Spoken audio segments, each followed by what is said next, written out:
Dans la première partie de cette vidéo, nous avons détaillé les différentes politiques économiques possibles, à savoir les politiques structurelles et conjoncturelles.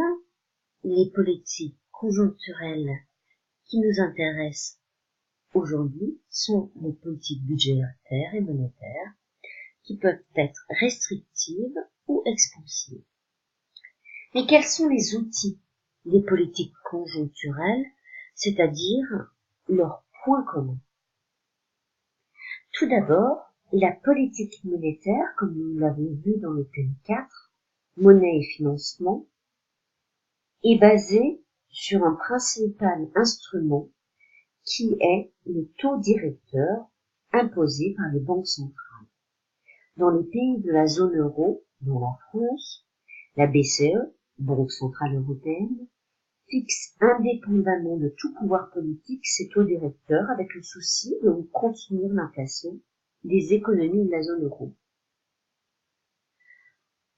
Les taux directeurs impactent le refinancement des banques et donc l'octroi de crédit aux ménages et aux entreprises et de fait le niveau de la consommation et celui de l'investissement.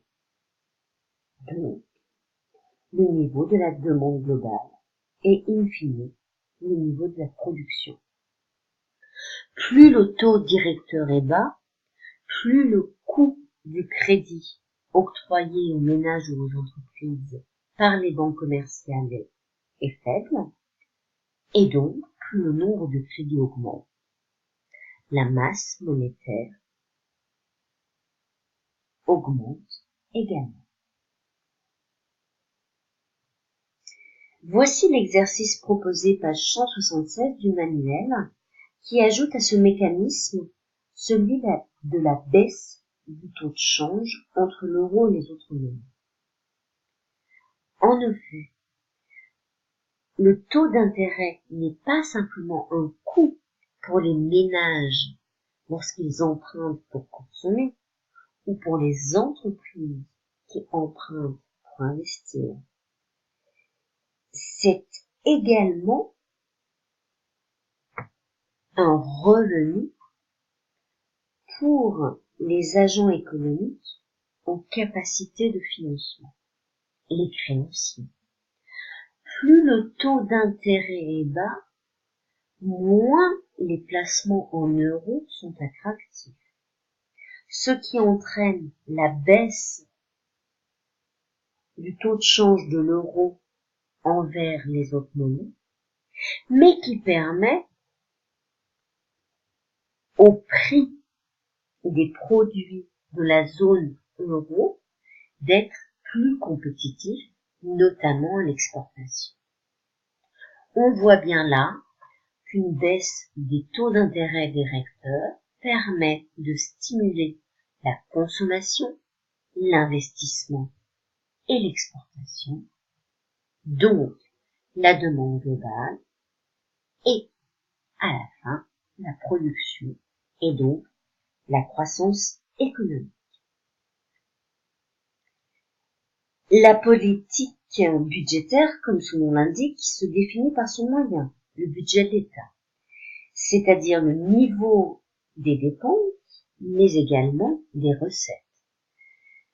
Les dépenses permettent le financement de biens communs, mais également des revenus de transfert. Les recettes, quant à elles, proviennent des prélèvements obligatoires. Le niveau des revenus de transfert et des prélèvements obligatoires impactent le niveau de la consommation, tout comme le niveau des prélèvements obligatoires fait sur les entreprises peut impacter leur niveau d'investissement. La politique budgétaire a donc des impacts. Si l'on maintient le niveau des dépenses, mais que l'on augmente le niveau des prélèvements obligatoires, alors, toute chose par ailleurs, la consommation tend à baisser et l'investissement également. Au contraire, si l'on baisse les dépenses publiques, le financement des biens communs diminue, tout comme le niveau des revenus de transfert. Les recettes, si elles restent les mêmes, donc les prélèvements obligatoires, entraînent une baisse de la consommation et à terme une baisse de l'investissement. Relance ou austérité, quels sont les avantages et les limites? C'est un grand débat que nous abordons là, qui n'est nullement défini, délimité et borné par les économistes. Ceux-ci continuent à se battre pour savoir s'il faut avoir une politique de relance ou d'austérité. Mais voyons tout d'abord ce qu'est qu'une politique de relance.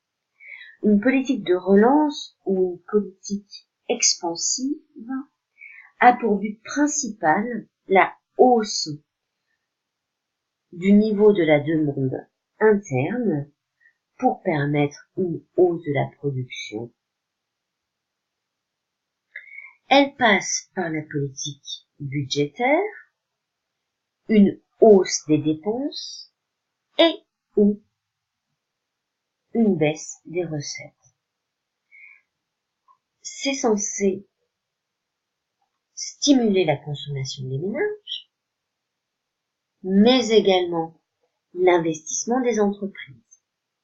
La politique monétaire a le même but et passe par une baisse des taux directeurs qui stimulent eux aussi la consommation et l'investissement, deux moteurs de la demande interne qui permet une hausse de la production et in fine une baisse du chômage.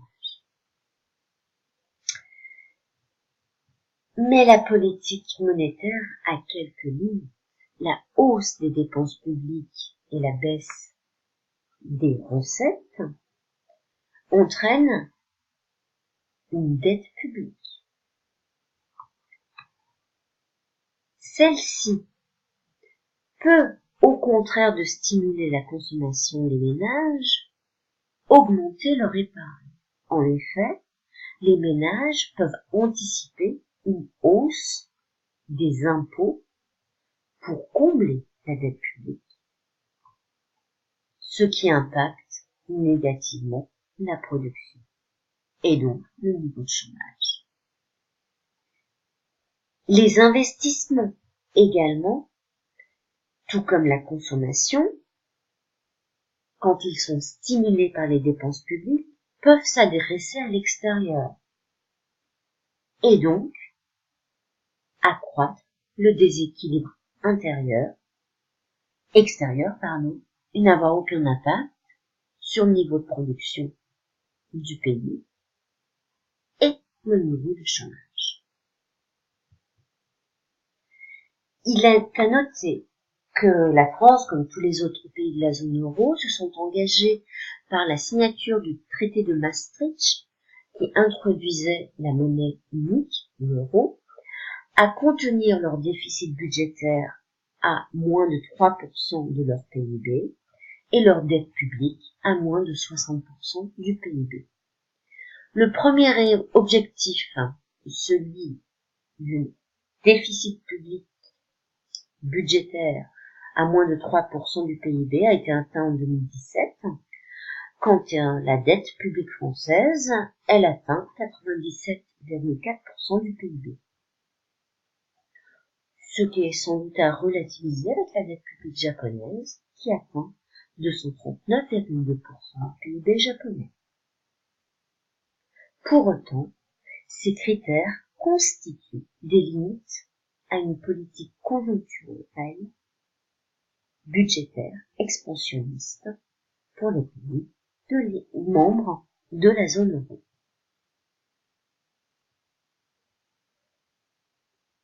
Les politiques d'austérité, lorsqu'il s'agit des politiques budgétaires, tendent à réduire les dépenses, et ou à augmenter leurs recettes, ce qui décroît la dette publique, mais qui également fait baisser le niveau de consommation des ménages, ce qui peut également baisser le niveau des importations.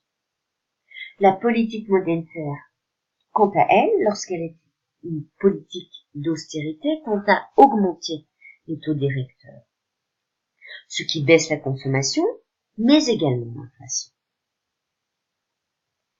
et donc augmente les exportations, car le prix des biens en euros diminue à l'exportation, ce qui permet de retrouver un équilibre extérieur.